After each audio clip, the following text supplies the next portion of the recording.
महान तेगी बाबा जमदेव जी ने जब परमेश्वरी कृपा प्राप्त कर ली तो वे दुखी लोगों के कष्ट दूर करने लगे। उस समय भी भूत बाधा और अंधविश्वास बहुत फैला हुआ था। लोग भूत बाधा पर बहुत विश्वास करते थे और इससे मुक्ति पाने के लिए दैवीय शक्तियों की शरण में आते थे। महान तेगी बाबा जमदेव जी के घर भी ऐसे लोग आते थे और परमेश्वरी कृपा से उनकी भूत बाधा दूर होती थी, जिससे वे अंधविश्वास से मुक्त होते थे।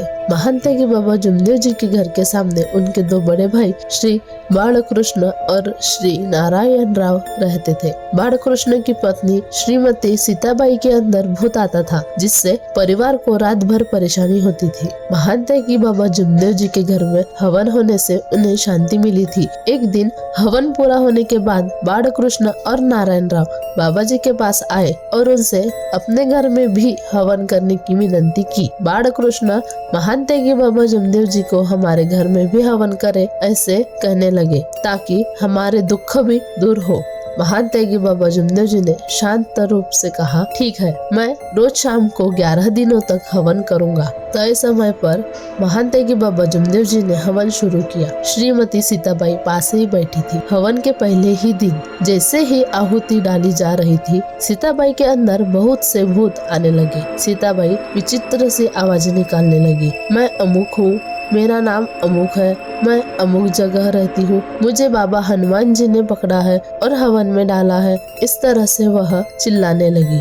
तीसरे दिन ये आवाजें लगभग 2 घंटे तक आती रही। फिर सीताबाई के मुंह से दूसरे शब्द निकलने लगे। सीताबाई दर्द में चिल्लाते हुए बोलने लगी, मेरे शरीर में बहुत आग लग रही है, मैं जल रही हूँ, मैं मरने वाली हूँ। हे हनुमान जी, यह बहुत बड़ी समस्या है, कृपया इन्हें शांति प्रदान करें। महान तेगी बाबा जमदेव जी को बहुत बुरा लगा। उन्होंने हनुमान जी से विनती की और परमेश्वर ने बाबा जी की विनती स्वीकार कर ली। सीताबाई शांत आवाज में जैसे कोई बोल रहा है वैसे ही बोलने लगी कि मैं पार्वती हूँ। बाबा हनुमान जी मुझे कैलाश बुलाने आए हैं और कह रहे हैं कि इस औरत के शरीर में आग लग रही है, तुम वहाँ जाओ और इसे संभालो। पार्वती जी ने कहा, मेरे शरीर में आग लग रही है, मुझे 21 घड़े पानी से नहलाओ और सफेद कपड़े पहनाओ। महान तेगी बाबा जमदेव जी ने तुरंत पट्टी पर लिखकर घर वालों को सीताबाई से यह सब पूछने को कहा।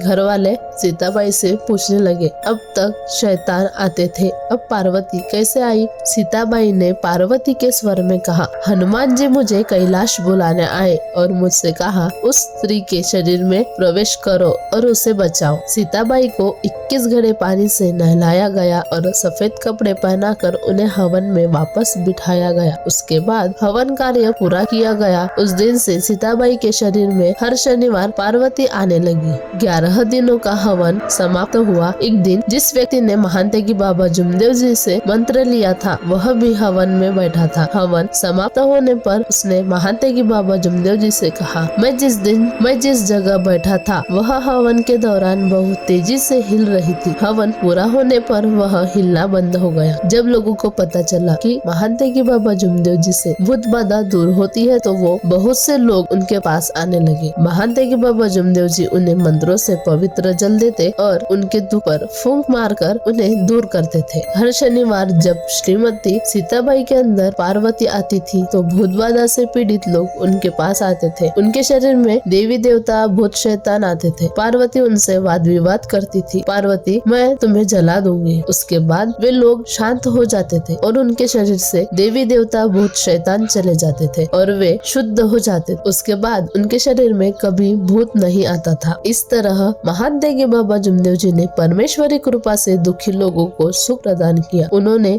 यह सिद्ध किया कि भूत परमेश्वर से डरते हैं और जहाँ परमेश्वर का वास होता है वहाँ भूत नहीं रह सकते। महान तेगी बाबा जमदेव जी ने भूत बाधा और देवी देवताओं पर लोगों के अंधविश्वास को जड़ से मिटा दिया। महान तेगी बाबा जमदेव जी ने लोगों के दुख दूर करते रहे, लेकिन उन्हें इस बात का कोई अभिमान नहीं था। वे हमेशा अज्ञातवास में ही रहते रहे। अगर आपको यह वीडियो अच्छी लगी तो प्लीज सब्सक्राइब कीजिए। नमस्कार।